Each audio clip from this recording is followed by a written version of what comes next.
오늘은 우리가 사도행전 95번째 시간으로 상상초월이라는 제목으로 같이 말씀을 나누도록 하겠습니다. 어제 바울은 자신을 고발하겠다고 몰려드는 공의원들이 그들이 한쪽은 바리새인이요 한쪽은 사두개인이라는 것을 알고 그들에게 나는 바리새인이요 바리새인의 아들이라 그러면서 내가 이렇게 신문을 받는 건 죽은 자의 소망인 그 부활을 전했기 때문이라. 그 한마디로 인해서 순식간에 바울을 향해 있던 그들의 이 어떤 죽이려는 마음들이 서로를 향해 갈라지게 되었다 그랬어요. 그들은 서로 갈라질 수밖에 없었던 이유가 서로 같이 있을 수 없는 사람들이었다 그랬어요. 서로 믿음이 달랐고 신학이 달랐고 가는 길이 다른 사람들. 그렇기 때문에 하나 될 수 없는 사람들이었습니다. 우리가 예수 그리스도 안에서 하나 될 때 우리는 서로 갈라지지 않고 온전히 하나 될 줄로 믿습니다. 하나님은 에베소서 1장에서 분명히 말씀하셨어요. 하늘에 있는 것이나 땅에 있는 모든 것이 예수 그리스도로 말미암아 통일되게 하신다. 이방인과 유대인이 예수 그리스도 안에서 그 육체로 막힌 담을 허물어 주심으로 한 새 사람이 된다. 우리에게 분명히 말씀하십니다. 우리는 예수 그리스도 안에서만 그리고 진리의 말씀 안에서만 온전히 하나 될 수 있어요. 다른 무엇으로 얼마든지 어느 정도는 하나 될 수 있습니다. 그러나 끝까지 하나 될 수는 없어요. 그게 이 세상의 하나됨과 그리스도 안의 하나됨의 차이입니다.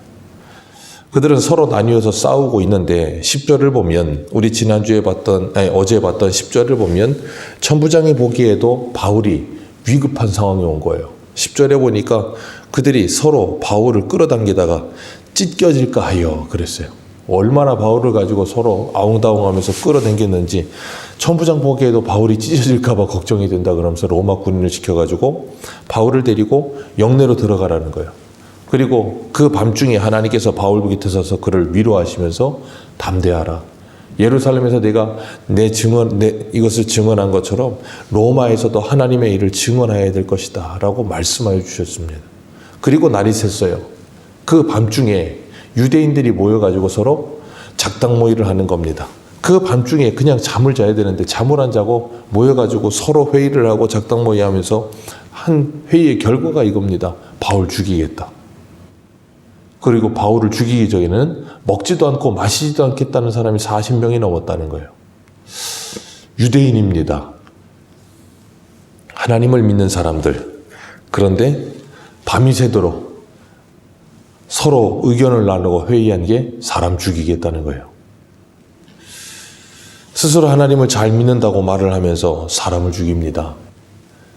너무나도 어이없는 삶과 믿음이 하나 되지 않는 이원론적인 사람들이죠. 그 유대인들의 조상들도 그랬습니다. 우리 한 군데만 보겠습니다. 아모스 2장 한 군데만 보겠습니다. 구약성경 아모스 2장 6절입니다.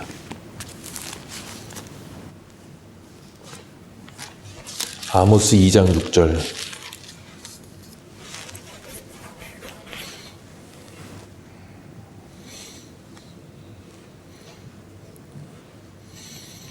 같이 읽습니다. 2장 6절에서 8절까지만 읽겠습니다. 시작. 여호와께서 이와 같이 말씀하시되 이스라엘의 서너 가지 죄로 말미암아 내가 그 벌을 돌이키지 아니하리니 이는 그들이 은을 받고 의인을 팔며 신 한 켤레를 받고 가난한 자를 팔며 힘없는 자의 머리를 티끌 먼지 속에 발로 밟고 연약한 자의 길을 굽게 하며 아버지와 아들이 한 젊은 여인에게 다녀서 내 거룩한 이름을 더럽히며 모든 제단 옆에서 전당 잡은 옷 위에 누우며 그들의 신전에서 벌금으로 얻은 포도주를 마심이니라. 아멘. 이스라엘에 대한 북이스라엘에 대한 말씀이시지만 그러나 유대인들이에요. 이들도 똑같은 유대인들입니다. 남유다 사람들은 아니라 할지라도 이스라엘 사람들이에요. 그런데 이들이 하는 죄가 뭐예요? 은을 받고 의인을 팔며 신발 한 켤레로 가난한 자를 팝니다. 그리고 힘없는 자의 머리티끌 먼지 속에 발로 밟아요. 힘이 없다는 이유 하나만으로 그들을 머리를 짓밟아버리고 연약한 자의 길을 굽게 하고 이런 일들이 이스라엘 사람들이 하는 일이라는 거예요. 그러면서 그들이 뭐 하고 있는가? 아모스 5장 18절 같이 보겠습니다. 아모스 5장 18절 같이 읽습니다. 시작. 화 있을진저 여호와의 날을 사모하는 자여, 너희가 어찌하여 여호와의 날을 사모하느냐? 그날은 어두움이요 빛이 아니라. 아멘. 이스라엘 사람들, 제가 아모스 강의할 때 말씀드렸죠. 이걸 가지고 말씀을 드리면서 이스라엘 사람들의 입버릇이라고 말씀을 드렸어요. 입만 열면 여호와의 날을 기다린대요. 그러면서 자기들은 하나님을 믿는데요. 하나님께서 그들에게 뭐라 그러세요? 그날은 너희들에게 어둠이지 빛이 아니다. 이유가 뭡니까? 그들의 삶과 생활은 전혀 빛과 상관없는 삶을 살아요. 시커먼 어둠 속에 살죠. 그러면서도 생활과 신앙이 전혀 동떨어진, 그러니 그들이 믿는다고 하는 그 신앙이 그들의 삶을 전혀 영향을 주지 못하는 그 이원론적인 삶을 살아요. 그래서 하나님께서 뭐라 그러세요? 24절 같이 읽겠습니다. 21절부터 24절까지 읽겠습니다. 시작. 내가 너희 절기들을 미워하여 멸시하며 너희 성회들을 기뻐하지 아니하나니 너희가 내게 번제나 소제를 드릴지라도 내가 받지 아니할 것이요 너희의 살찐 희생의 화목제로 내가 돌아보지 아니하리라. 내 노랫소리로 내 앞에서 그칠지어다. 내 비파소리도 내가 듣지 아니하리라. 오직 정의를 물같이 공의를 마르지 않는 강같이 흐르게 할지어다. 아멘. 유명한 말씀이지요. 정의를 물같이 공의를 마르지 않는 강같이 흐르게 하라. 왜요? 이것이 바로 로마서 12장에 말씀하고 있는 너희의 몸을 거룩한 산제사로 드리라예요. 그것이 없이는 하나님께서 너희들의 제사를 받지 않으시겠다. 오늘 본문의 유대인들도 똑같습니다. 그들은 유대인이라는 이름을 가지고 있고 하나님을 믿는다고 말을 하고 있고 혈통적으로 자기들이 아브라함의 후손이라는 말을 하고 있고 온갖 미사오고를 다 사용합니다. 그런데 하나님께서 그들에게 뭐라 그러세요? 내가 너희들의 제사를 받지 않겠다. 너희들이 기다리는 그 여호와의 날은 빛이 아니고 어둠이라는 거예요. 그러면서도 그들은 여전히 밤이 새도록 뭐하고 있다고요? 바울 죽이겠다고 서로 의논하면서 생각해 보십시오. 사람 죽이겠다고 의논한 사람들의 얼굴 표정이 어떻겠습니까? 얼마나 울그락불그락 하겠습니까? 그 말은 얼마나 험악하겠습니까? 거기 어디에 하나님의 형상이 있습니까? 참 안타깝죠. 그리고 지금 바울은 어디에 있어요? 로마 군대 영내의 감옥에 있습니다. 유대인들은 밖에서 자신을 죽이겠다고 서로 의논하고 밤이 새고 있습니다. 지금 예루살렘에서 사도 바울이 갇혀있는 로마 군대 감옥보다 안전한 곳은 없습니다. 참 아이러니하죠. 로마 감옥이 가장 안전해요. 하나님께서 바울을 지키시려고 천부당을 통해서 로마 영내에 있는 감옥에 간 바울을 지금 가둬두신 거예요. 거기가 가둬두신 게 아니고 뭐 하는 거라고요? 보호하시는 중인 거예요. 그러니까 우리가 생각하는 우리 상상을 뛰어넘으시는 하나님인 거예요. 우리 생각에는 하나님께서 바울을 안전하게 데려가셔야 될 것 같은데 바울이 예루살렘 올라갈 때 빌립 집사 집에 있을 때 아가보라고 하는 선지자가 와서 바울 띠를 가지고 뭐 했어요? 이 띠 주인이 예루살렘 올라가면 이 팔과 손과 발에 묶여서 이방인에게 넘겨지리라. 예, 그렇게 성령에 의해서 아가보가 예언했습니다. 예, 그게 바로 뭐예요? 하나님이 바울을 지키시는 가장 안전한 방법이요. 근데 그때는 몰랐어요. 야, 띠 주인이 그렇게 가면 이렇게 묶여서 이거 고생하고 참 힘들어지겠구나. 아니요. 제일 안전한 방법이었어요. 그러니까 우리가 생각하는 상상을 뛰어넘으시는 하나님. 그리고 로마 군인들을 통해서 바울을 보호하시는 하나님. 하나님만이 할 수 있는 계획이지요. 이스라엘 백성들이 애굽에서 나올 때 하나님께서 애굽의 바로가 뒤에서 따라오게 하십니다. 그리고 홍해가 갈라지게 하세요. 그리고 뭐 하세요? 홍해가 갈라지고 그 바다 밑에 마른 땅을 준비하십니다. 상상도 못합니다. 어떻게 바다가 마릅니까? 그런데 바다 밑이 마른 땅이 되게 하셔서 하나님께서 이스라엘 백성들을 건너게 하시더라는 거예요. 하나님께서 일하시는 방법을 보면 우리의 생각을 뛰어넘으세요. 우리가 이해할 수 없는 방법을 사용하세요. 그렇기 때문에 우리는 그 전능하신 하나님을 뭐예요? 신뢰합니다. 말씀을 통해 그 하나님을 만났고요. 그 하나님을 믿고요. 그렇기 때문에 그 하나님을 신뢰하는 거예요. 지금 이 유대인들은 서로 모여가지고 작당 모의를 하면서 바울이 어떻게 해야 바울을 죽일 수 있을까 고민했어요. 그리고 시나리오까지 짭니다. 로마 영내 군인이 지키고 있는 영내로 들어갈 수 없으니 바울을 끄집어내자는 거예요. 그래서 너희들은 15절에 보면 바울에 대해 더 자세히 알아보고자 하자 그러면서 천부장을 시켜가지고 바울을 영내로 끌어내게 하라는 거예요. 그럼 우리가 매복하고 있다가 달려들어서 단칼에 죽여버리겠다는 겁니다. 얼마나 지혜롭습니까? 악한 일을 하려고 하는데 얼마나 머리가 잘 돌아가는지 몰라요. 로마서의 말씀처럼 너희들은 악한 데는 어리석고 선한 데는 지혜로워라. 그런데 정반대입니다. 선한 데는 어리석고 악한 데는 지혜로워요. 그리고 밤이 새도록 얼마나 머리를 쥐어짜면서 고민해서 어떻게 해야 하면 좋을까 하고 생각했겠습니까? 그런데 참 신기한 건 16절입니다. 16절 같이 읽습니다. 시작.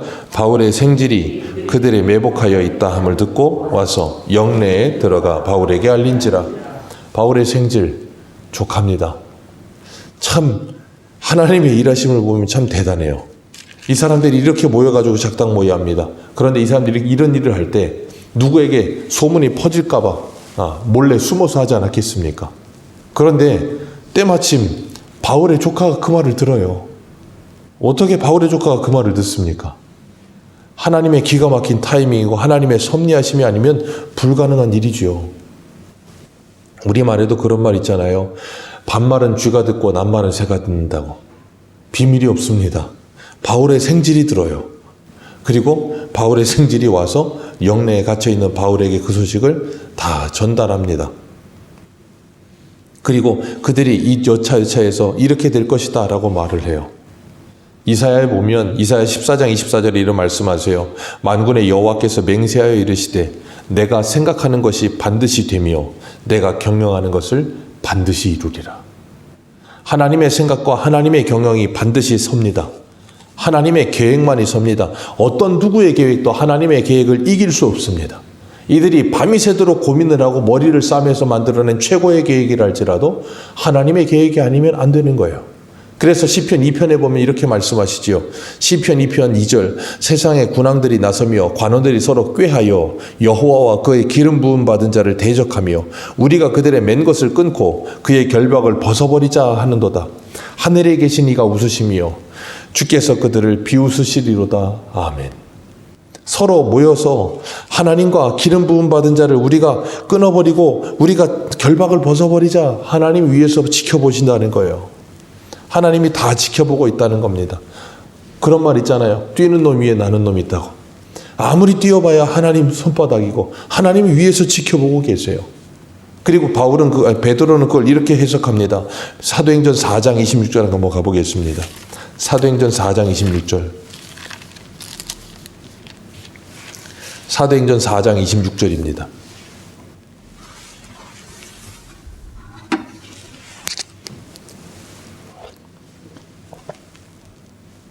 (26절에서) (28절까지) 같이 읽습니다. 시작. 세상의 군왕들이 나서며 관라들이 함께 모여 주와 그의 그리스도를 대적하도다 하신 이로써이다. 과연 헤롯과 본디오 빌라도는 이방인과 하나님께서 부르신 종 예수를 거슬러 하나님의 권능과 뜻대로 이루려고 예정하신 그것을 행하려고 이 성에 모였나이다. 아멘. 시편 2편의 말씀을 베드로가 설교하면서 이렇게 해석합니다. 그들이 서로 작당 모의를 하는데 헤롯과 빌라도 전에는 원수였으나 이날에는 친구가 되었지요. 예수를 죽이겠다는 이유로 친구가 됩니다. 그런데 잠깐 친구가 된 것 같지만 또 어떻게 돼요? 또 원수됩니다. 하나 될 수 없기 때문에. 그리고 이방인과 이스라엘 백성이 서로 합세해서 하나님께서 기름 부으신 거룩한 종 예수를 거스릅니다. 그런데 그가 어떻게 돼요? 하나님의 권능과 뜻대로 이루려고 예정하신 그것을 행하려고 이 성에 모였나이다. 그러니까 그들이 예수 죽이겠다고 모여서 예수를 십자가에 달았는데 그 모든 게 누구의 뜻을 이룬 거라고요? 하나님의 뜻을 이룬 거예요. 그들은 꿈에도 생각 못하죠. 그게 하나님의 뜻을 이루는 거라고. 오늘 본문에 사도 바울은 로마 영내 감옥에 있고 밖에서 바울 죽이겠다고 밤새도록 작당 모의하고 식음을 전폐하며 바울을 죽이기 전에는 밥도 먹고 물도 마시지 않겠다고 하는 40여 명의 사람들, 그 암살단들, 그리고 그들과 함께하는 대제사장과 레위인들, 그 사람들이 꿈듣고 꿨겠습니까? 자기들이 모든 계획하는 것이 하나님의 뜻을 이루고 있다는 생각이 늘 하겠습니까? 못합니다. 그런데 그들이 바울 죽이겠다고 서로 모여서 회의하고 이 모든 것이 바울의 생질에게 들리고 그것이 바울에게서 전해지고 바울이 백부장 불러가지고 천부장에게 데리고 와서 할 말이 있다고 전하라고. 그래서 천부장에게 이 모든 자초지경을 걸 다 말해줍니다. 여러분, 이게 하나님의 일하심이에요. 이게 하나님의 기가 막힌 타이밍입니다. 그리고 천부장이 어떻게 합니까? 오늘 본문으로 다시 돌아와서 천부장이 백부장 둘을 부릅니다.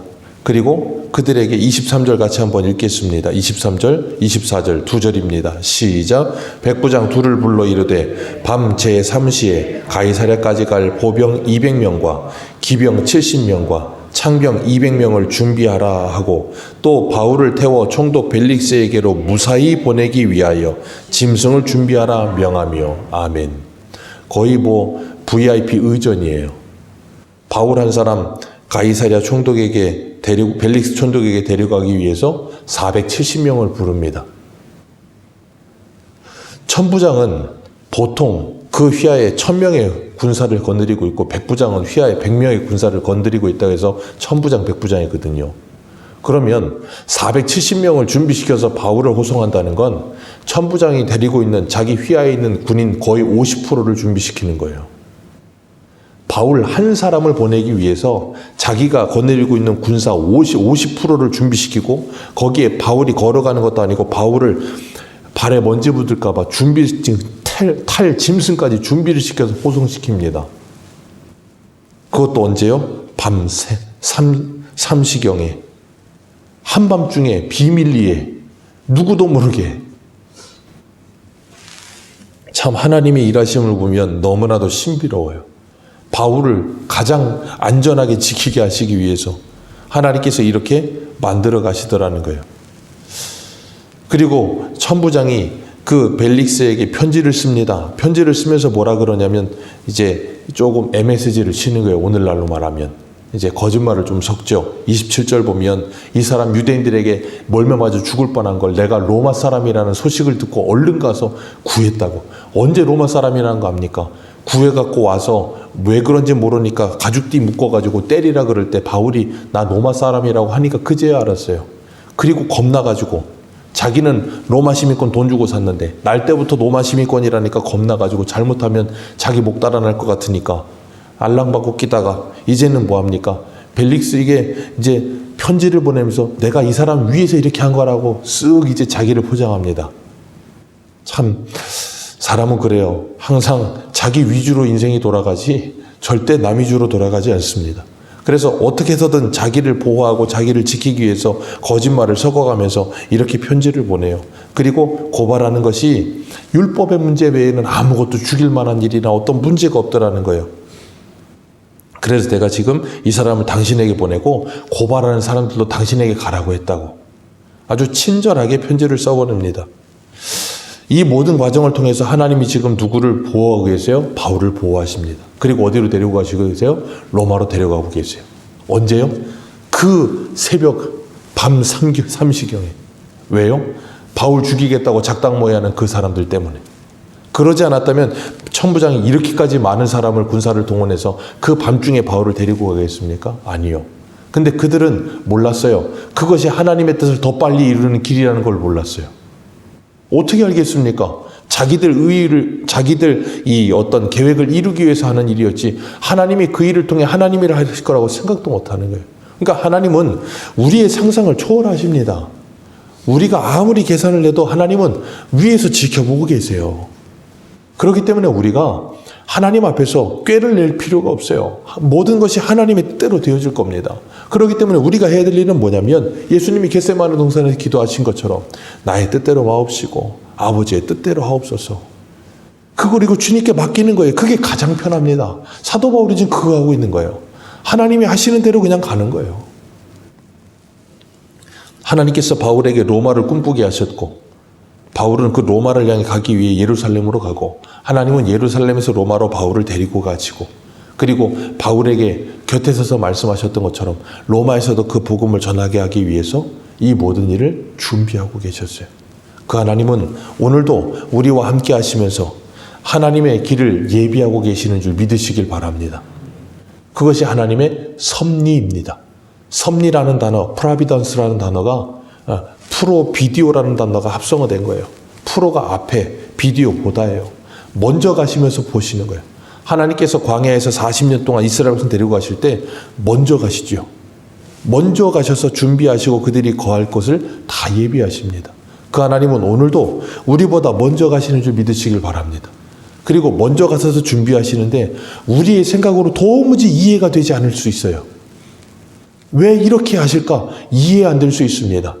그러나 기억하십시오. 우리는 하나님을 이해하지 못합니다.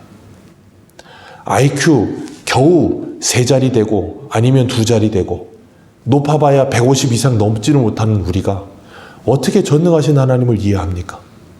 사람도 다 이해 못하는 사람이 하나님을 어떻게 이해합니까? 우리는 하나님을 이해하는 게 아니라 갈 바를 알지 못하고 우리가 믿는 그 하나님을 신뢰함으로 믿음으로 따라가는 거예요. 이해하지 않고 순종하는 것, 그게 믿음입니다. 왜요? 하나님은 완전하시기 때문에. 오늘도 하나님을 사랑하는 자에게 하나님께서 모든 것을 합력하여 이 선을 이루시는 줄 믿고 이 하루도 하나님의 섭리하심을 바라며 기도함으로 하루를 시작하는 저와 여러분들 되시기를 축복합니다. 기도하겠습니다.